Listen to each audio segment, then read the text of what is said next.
Astonishing Creatures, a short story by Leo Tolstoy. There are such creatures who all live off the land, but in order for them to become harder as possible to feed, they divided their land so that only those who are not working on it can use it. But those who work, they cannot use it and suffer and die generations after generations from the inability to feed off the land. Besides, these creatures elect one family or several families out of many and renounce their will and reason for the sake of slavish obedience to everything that the elect ones will want to do to them. And the elect ones happen to be the most evil and stupid of all. But the creatures who elect and submit praise them in every way. These creatures speak different languages, unintelligible to each other. But instead of trying to eliminate the cause of misunderstanding and discord, they separate themselves even further. In addition to language differences, they divide into different coalitions, called states. And because of these coalitions, they kill thousands and thousands of creatures alike themselves and ravage one another. For more convenient ravaging and killing of each other, these creatures put on identical, special, primarily colorful clothing, invent means of killing of each other, and teach the obedient multitude the best ways of killing. With all of that, these creatures, to explain their meaning of life and its purpose, assure themselves and each other that there is a creature alike them, but only possessing those properties that they would like to have, which therefore is able to do all sorts of follies and nasty things. And they come up with various, uttermost useless to anyone, means of pleasing this imaginary creature. And in this pleasing they spend huge share the fruits of their labor, although these fruits are predominantly not enough to feed even themselves. To make sure that this fib has not ceased to deceive children, parents diligently teach their children all the lies about this being, called God, and about how he created the world, how he became a human, how then he gave people his body and then flew onto sky, about what they know that it's untrue, and so on. And not only they require from their children to repeat all of that, but they require the same from other people, and killed and continue to kill hundreds of thousands alike for disagreeing with that.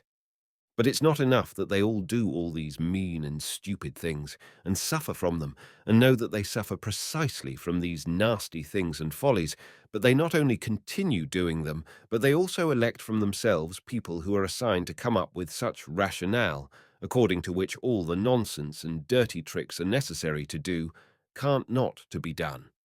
All these arguments, the most convoluted and confusing to everyone, the least to those who invent them, they call science.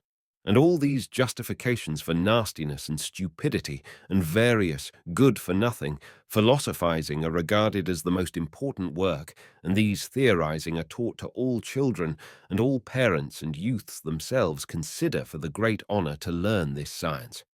These creatures get divorced in such a dirty, ugly way that they themselves are ashamed of this incident, and not only do not commit it in front of others, but always secretly. Moreover, they commit acts, consequences which, the birth of new such creatures, are not only painful for those creatures, from womb of whose new, helpless in their early lives, creatures come out, but also these new creatures make lives of those who produce them highly difficult and become burden to them. In addition, the incessant reproduction of these creatures threatens them with disasters of hunger for all, because their multiplying is happening faster than the production of food for all. These creatures know it and speak about it, and despite of this, are not only acting contrary to their benefits, health, general considerations, but whenever possible, they not only acclaim but sanctify this disgusting act. Some praise it in disjointed, confusing words, called poetry. Others not only praise, but bless this detestable act in the name of that fictional creature they call God.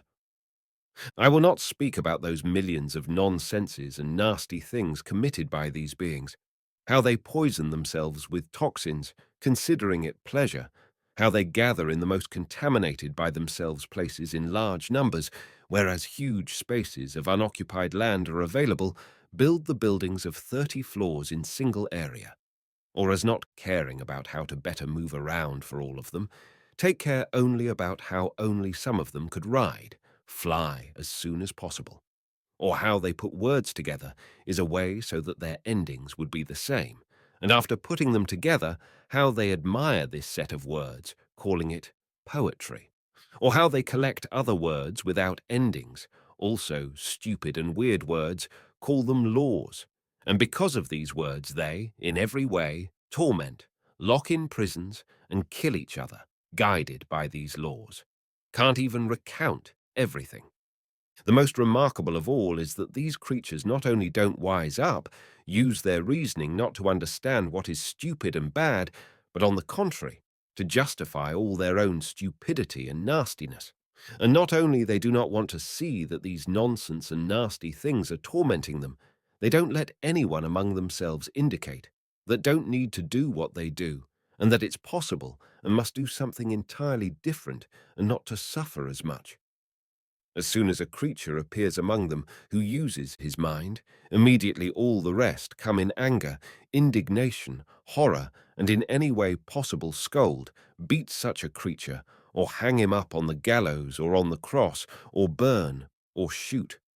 And, what is stranger than all, is that when they hang, kill this reasonable, among the mad, creature, and it no longer bothers them, they begin to slowly forget what this reasonable creature was talking about, and they start to make up something as if it said, which it never said.